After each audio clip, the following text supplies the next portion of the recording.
Kita bersatu di dalam doa.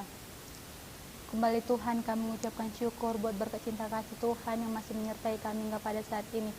Sebentar Tuhan, kami akan mendengarkan firman Tuhan sebagai bekal kami untuk menjalani kehidupan kami di tengah-tengah kehidupan kami Tuhan.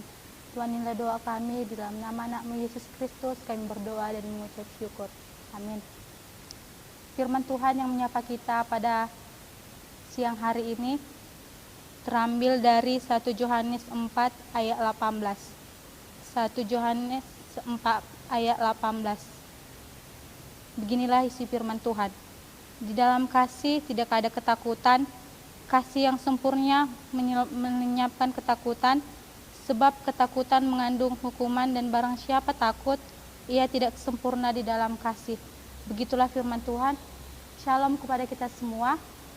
Firman Tuhan di sini menyapa bahwa kita sebagai anak Tuhan, kita harus percaya bahwa di dalam kasih Tuhan tidak ada ketakutan, tetapi adanya pengampunan. Yang dimana di situ artinya ketika kita sadar telah bersalah dan minta ampun kepada Tuhan Allah, maka kasih-Nya akan melenyapkan ketakutan kita. Tetapi jika kita takut akan kesalahan kita, disitulah akan adanya datangnya suatu bahaya yang mengancam diri kita. Kita tahu bahwa kita harus memperbaiki kualitas diri kita sendiri, yang dimana kita harus semakin percaya kepada kekuatan Allah yang akan membangkitkan keberanian kita. Sebab Tuhan itu adalah Tuhan yang senantiasa yang ada di dalam hidup kita, yang dimana juga Tuhan di situ selalu menyertai hidup kita, dan Tuhan selalu menopang kita di dalam setiap perjalanan kita.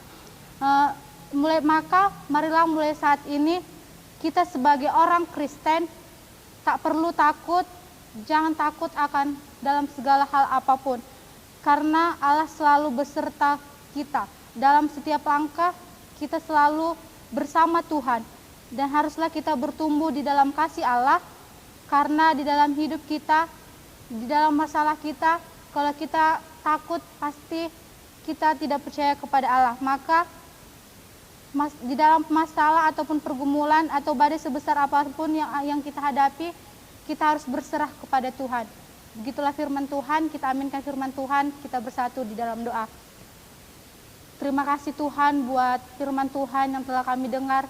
Kiranya Bapa, firman Tuhan menjadi pedoman bagi hidup kami untuk melakukan aktivitas kami di dalam kehidupan kami sehari-hari. Dan Yesus, jadikan kami jadi hamba Tuhan yang tidak takut akan setiap permasalahan, supaya Tuhan kami percaya bahwa kami adalah anak-anak Tuhan yang selalu Tuhan lindungi, yang selalu Tuhan beri pengampunan untuk kami semuanya Tuhan. Inilah doa kami Tuhan, di dalam nama anak-Mu Yesus Kristus kami berdoa dan mengucap syukur kepadamu. Amin.